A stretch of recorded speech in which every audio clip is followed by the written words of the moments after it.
This Week in Science and Education is brought to you in part by the University of Western Ontario, www.uwo.ca. We thank them for their support. This Week in Science and Education is also brought to you by Laurentian University. Check out Laurentian at laurentian.ca. We thank them for their support. Hi everybody, and welcome to This Week in Science and Education. I'm Colin, Jagoe, one of the regular hosts. But we've got a different sort of format for you today. Kevin is on vacation somewhere.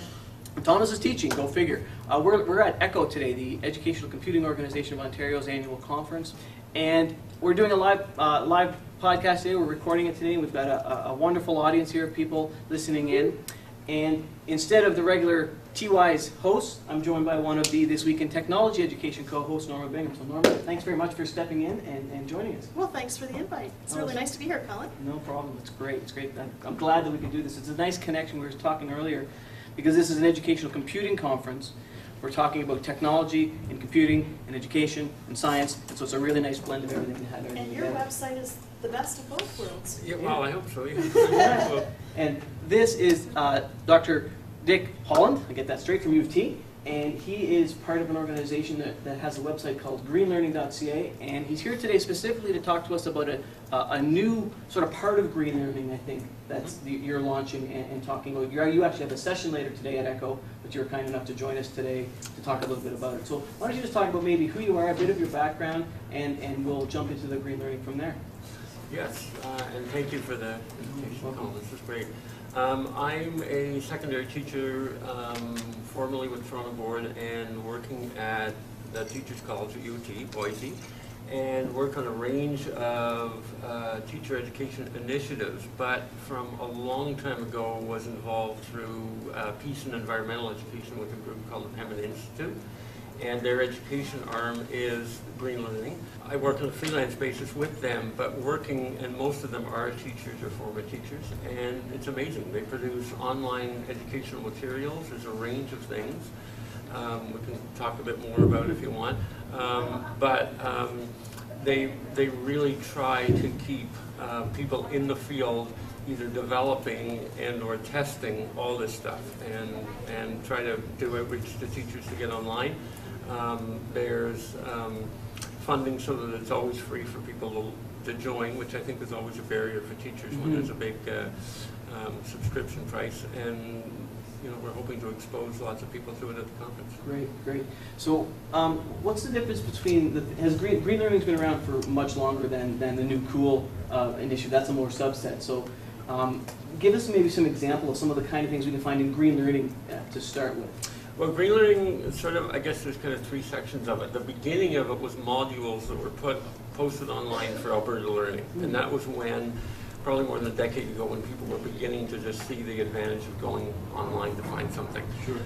Then it got into three programs, Interaction, Re-Energy, and eCards, which are specifically online activities for which teachers or classes register and can use them independently, not just downloading something, but actually working online.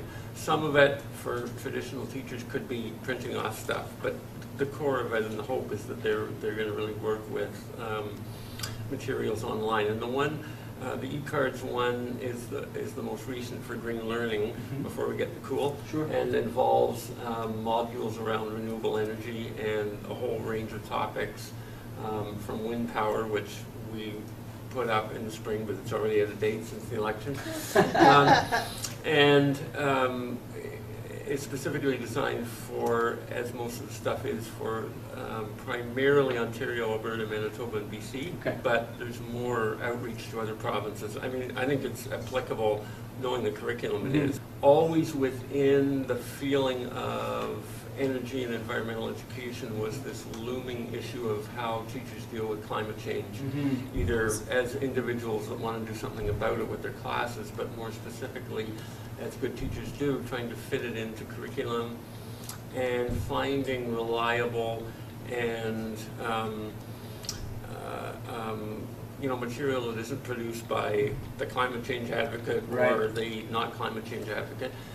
So connecting with scientific research. There was a little bit of that in eCards. There's a climate change module. that came out of a program we did with UNICEF, where kids went to the Copenhagen conference, the Children's Forum in Copenhagen, and the delegation from GreenLearning and UNICEF delivered a whole bunch of e-cards that the students had sent to the Canadian delegation there, saying this is what young people feel about climate change. Right. When you say e-card, can you sort of define what you mean by an e-card? Yeah, basically. Can we find one when we're talking about it? Yeah. Okay. So the idea is that Okay. e-cards as the kind of, send a greeting card for Thanksgiving to your aunt, gave us the idea, but what this is the educational version. So what you have is students going on and looking at the research, the right-hand column there, and then there's a series of questions that they answer. They submit those answers online through the web software to the teacher, who can look at them. I mean, probably most teachers will go around and talk to the students at their desk, but they can look at them and evaluate them at home. Sure. And they check them off as the research is done. And then the student builds an e-card based on thinking about what the recipient is, an aunt or a scout leader being different than Dalton McGinty or their principal. And they think about the whole idea that we do stress in education of the message being congruent with the recipient, and thinking about what that communication means. And then they have to pull that research into whatever that message is. So there was one group that wrote to the mayor of a small town because he had indicated some support for some renewable energy in the town. So they said, okay, let's go and talk to him and say, do it, do it, do it. So the teacher then said, well, you can't just say, it's a great idea. I mean, where's the facts? How do you put in things? You're not going to write them an essay, but you're also not going to just send a kind of a casual message. And some of the classes have done it in a much more organized way around lobbying, if it's to the minister, etc. And then they create a card that has an image of their own, so they can't just pull it off Google. And a lot of classes have done this with digital cameras or scanned art, etc. The message that, again, is sort of engineered there and tailored with the teacher's help. And then they send that. Some classes will then say, a teacher might say, okay, I want you to send your card and one other card, and I want you to tell me why you picked another student's card.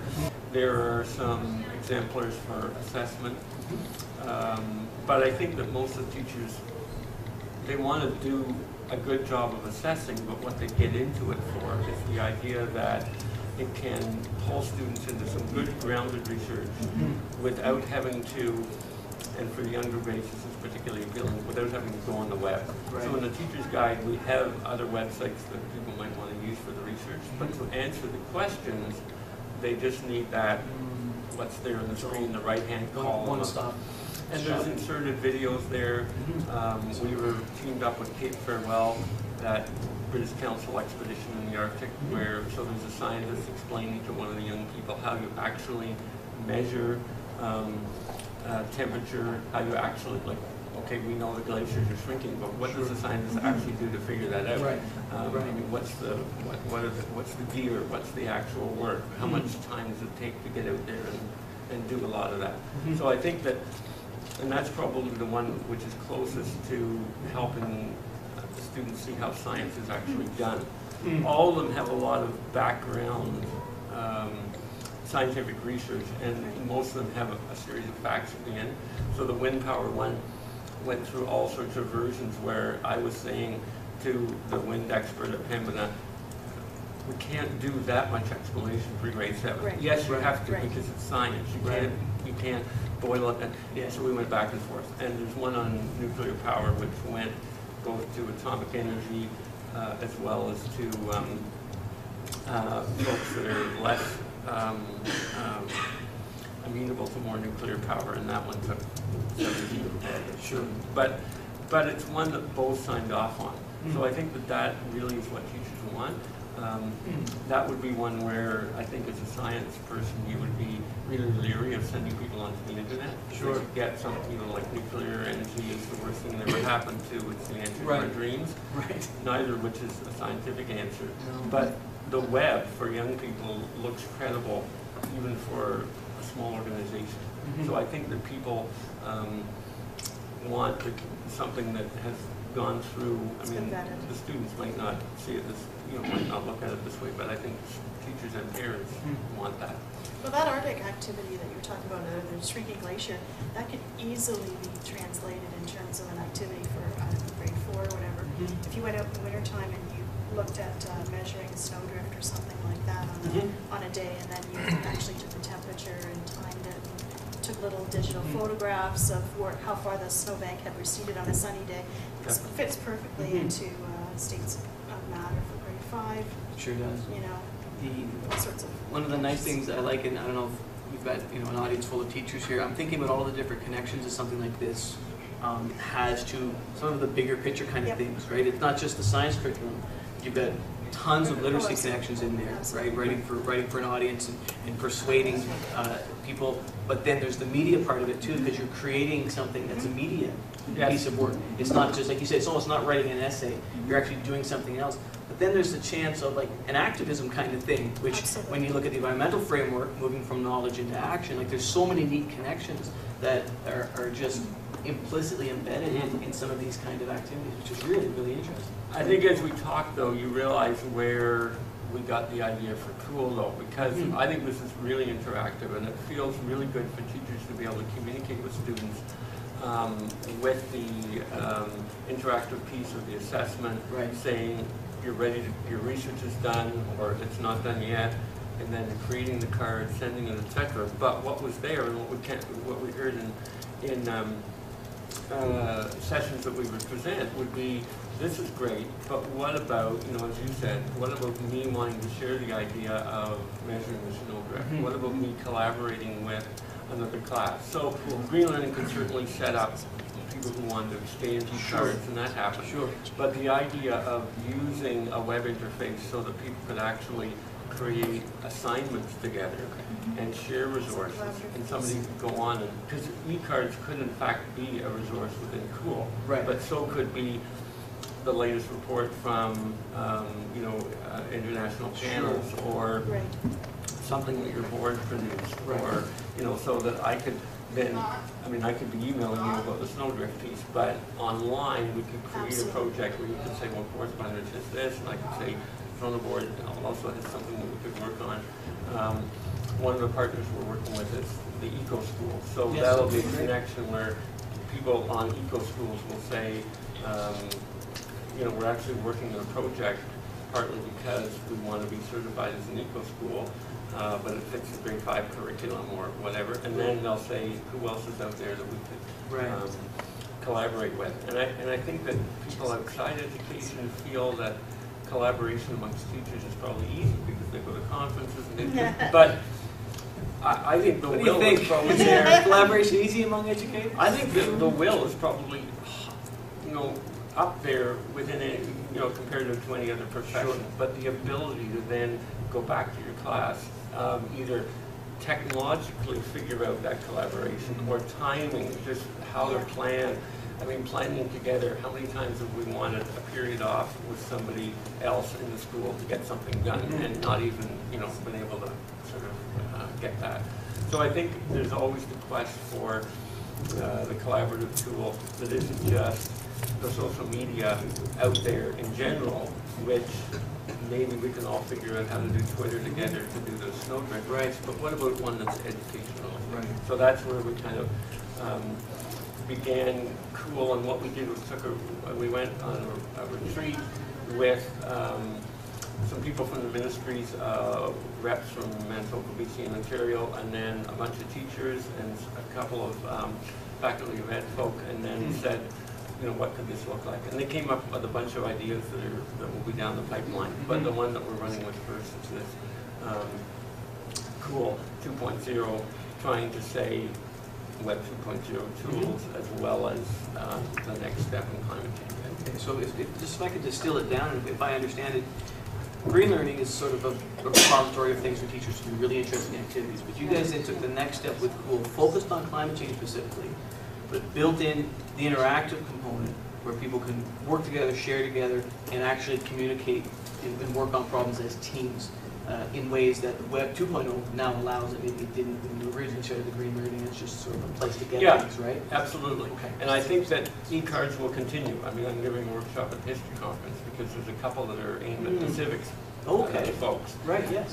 And that will continue. But I think COOL will be one where, specifically around climate change, people come. Basically, I think we don't sort of explicitly talk about it this way, but I think there's kind of two levels of users. One is people just come to the website, and if you scroll down a bit there, you'll see there's a bunch of resources. Yes. And we've divided them into 4 categories there. And so I think one use will be people that just go to those resources and look and search. And Right. you can see in the brackets on the website that, for instance, the videos, there's 110 there. Sure, yes. So they're ones that we seeded with folks that we had looking for things, but that grows daily because as well as looking for one, you can also submit one. Right.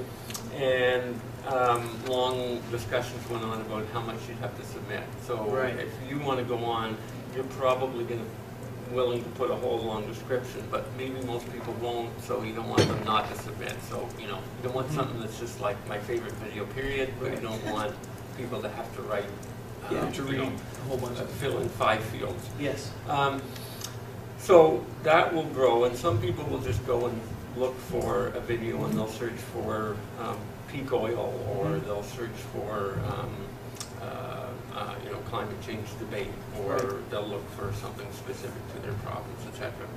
But then the next level would be people who actually register, and the registration's amazing. The e-cards one is a day turnaround, but this one they've set up so that people can instant. And what they then do, and if you click on Teacher Space actually, first of all, if you can click on Education Database at the top, over there. Yep. So you can see that there's an advanced search, and your results will come back on the left, and you can look at those things. Cool. And they're all linked to a review, as well as the links to the video or the lesson plan, etc. And they're rated, so that as people rate them, that will become a more accurate Interesting way to sort of look at that. So here's a 5-star. Yeah. So after you use it, you just have the option to go over and give it a click and sort of say what you thought. You have to be registered to do that, I'm assuming. Yes, we do. Okay. I'm not as strong on the actual background. We're taking a global as our partners, and they're unbelievable. Right. I mean, you'll get an email from somebody, I fixed this, and you look at 1:30 a.m. That's amazing. And then you'll get another email the next day, 4:30 a.m. Okay, when does this person sleep? Right. But it's fascinating because what they're doing is also changing they're using this as an excuse to also update their own piece. So the database then is, somebody compared it to zip.ca, the idea of the commons, the more people that are on rating the thing, the more it'll. But basically what happens on the front page is, the home page is that the latest come up. I don't think the rating is going to be a huge thing, because when you think about it, you could have a corny video that you really think is good because of the way you critique it or use it as an exemplar of something. So you might say it's a 4 star. Yeah, and that's one of the issues with educational resources, and everybody's probably had that. Something that they really liked, somebody else didn't like, because it fit your style and it didn't fit someone else's style, right? So that's always sort of, we've talked to people about rating educational resources, and there's good and bad with that, because, you know, my 5 is your 1 sometimes, you know, so it's a little hit and miss. And the one that you use in your grade 9 class, you don't use in your grade 7 or 12. Absolutely. So I think the key is good descriptions, and we'll constantly look at that. If people put on a 1-sentence description, we're going to have to, you know, work on that. So I think that will be one level where people will look for those. But then if you click on Teacher Space, the idea here is that once you register, you have an area where you can, at one point somebody said, let's call it MySpace, and we realized that Get into copyright. Copyright, but also the reputation of it. But the Teacher Space being a little work area for you there. So there's a few things you can do. You can when you're on the database, you can, and you're signed in, you can add a resource to your resource bin. So you can start to collect. So the sample that we put up there for our workshop is a teacher who wants to use ecological footprint calculators. Sure. So what she would do is go around collecting whatever calculators she sees in that resource base, the resource database, and hopefully she would also maybe find one that we haven't yet found and put it into the database. Yes. And partly she might do that because then she would be able to add it to her teacher space and have it there. Then there's also a class that you can set up. Oh, okay. I wondered about and a teacher forum. So what the discussion we've seeded there is the idea of a teacher who wants to do the ecological footprint assignment and starts to wonder, you know, what are some good sites, who out there knows the stuff that they've done, what's the assessment task I'll have, and the whole possibility that people out there are going to help answer the question. Sure. But they also might then say, oh, I'm doing that too. Why don't we have our two classes you know, look together? Well, that was another question I had.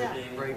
The collaborative piece. Yeah, one of the pieces in the database is collaborative projects. And there's a few there that are collaborations that organizations have set up.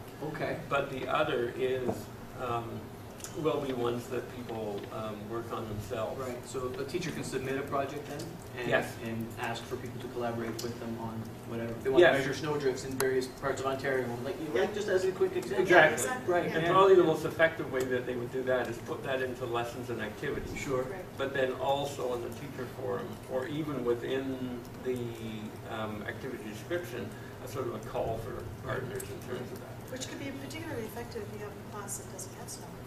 Yeah, so no have your kidding. student explain what snow actually is scientifically. Like somebody from Windsor. Yeah. Right. This Week in Science and Education is brought to you by Sheridan Institute of Technology and Advanced Learning. At Sheridan, students shine brighter. Check out sheridanc.on.ca. If you click on partners there, one of the other things that I'm really liking is that, and these aren't sponsors, but they're partners in the sense that they've agreed to also share resources. Now, we haven't put them into the resource data bank, and they have not even finished doing that. Right. So the hundreds of resources we have are not even including the fact that some of these groups which have their own, I mean, in a business sense, people would say, oh, maybe they're your rivals. Right. But of course, that's not how educators think, right? No. They think of ways that they can say, if you're going to profile stuff, I'll put our stuff in there, just like your board might put it into something that other boards can see. And I've got a slide for the workshop because I haven't even kept track, but there's 21 of those. We haven't gotten them all even up there yet, partners. So it ranges from eco schools and organizations that are like the BC and environmental education.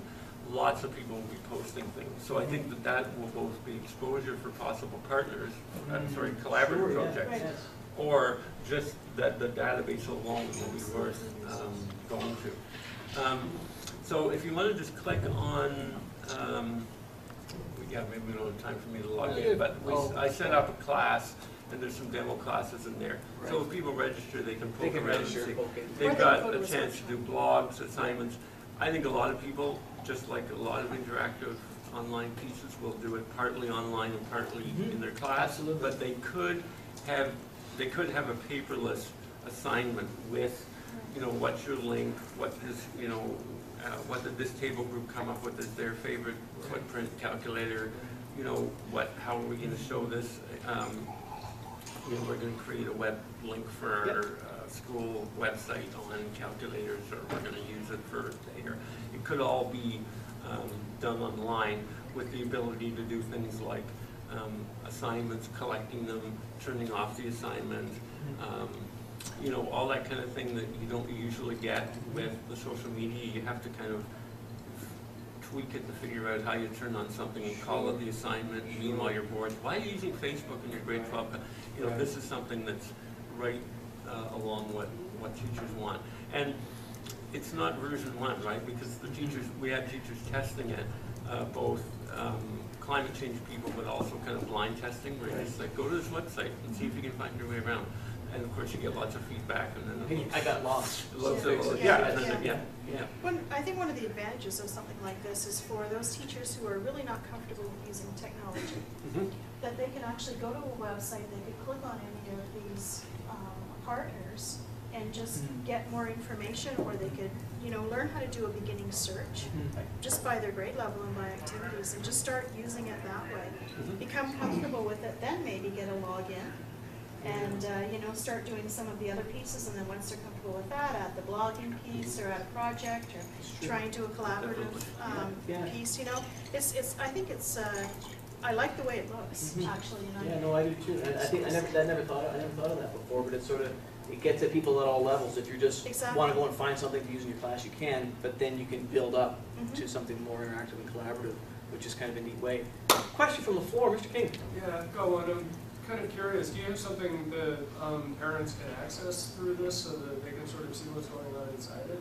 The reason I bring it up is I don't teach science, but I was kind of shocked the other day when half of my 4U English class said that climate change is some kind of conspiracy. Right.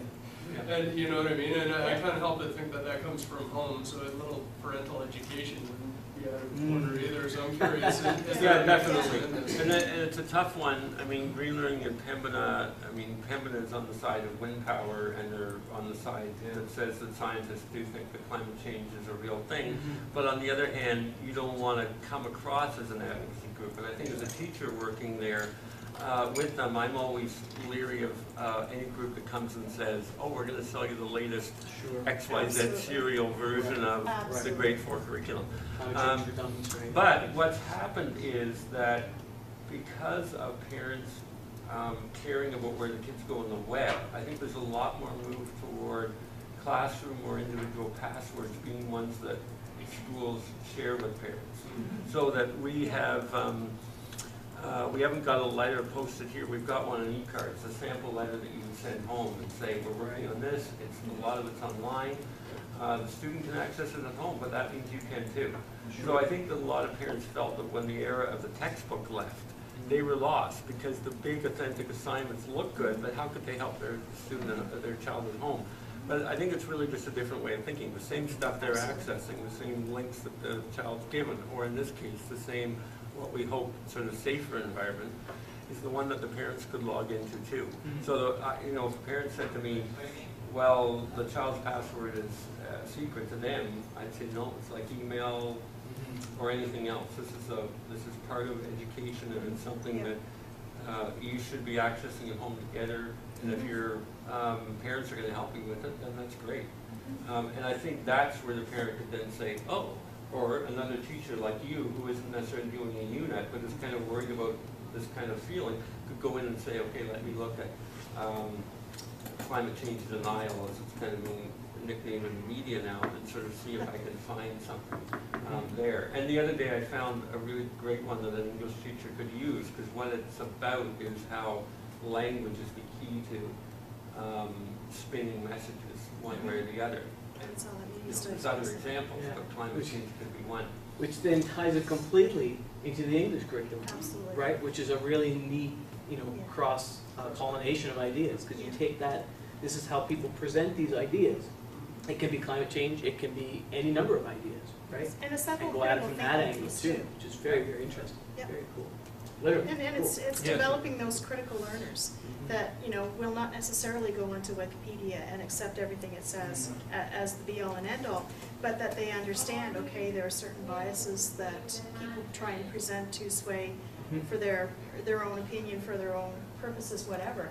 And that gets you into that whole discussion again about responsible use and that whole piece as well in those discussions, which, I think the more that you open up and have those kinds of discussions in your classes with your kids, and the more you get parents involved, it becomes that true collaborative learning where everybody is sitting together and talking about, how the student learns and what's best, and, how can we advocate and how can we, which again is a dramatic, absolutely dramatic. But it's also, I think, in this context, done in an area that is a tough one for teachers as well, because it's like any current issue, keeping up with the information, but added to that is this whole issue of where that information is coming from and trying to decode that. Yeah. And in a way, although it's purely a topic that you could read more about, it's one that's changing so quickly that you really feel that just like is a lot of what happens probably in half the sessions in this building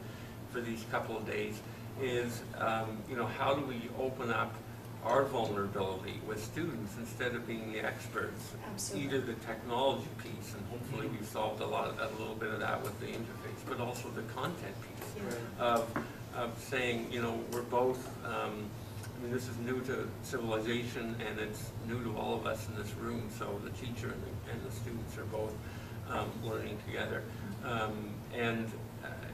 You know, it's a way that I think will shape our assignments and things. It's not just going to be I mean, we might believe pedagogically that the pencil and paper 10-point quiz isn't the way to go, but now we know that we can accomplish learning with it as well as whatever we feel philosophically. So. Excellent. Well, the website is greenlearning.ca. This particular cool one is cool.greenlearning.ca. I just want to thank you very much for taking the time to join us and talk about it. It's very interesting. If you really enjoyed it. I'll encourage Thanks people to Norma. join. Oh, Yeah, thanks, absolutely. Colin. Thanks to Norma for joining in. Oh, my pleasure. Great to meet you. Yeah, great. Thanks to everybody here for joining. Checking it out. So I hope you'll continue to join us online at our various podcasts that we do through vrock.ca. And until next week, thanks for watching.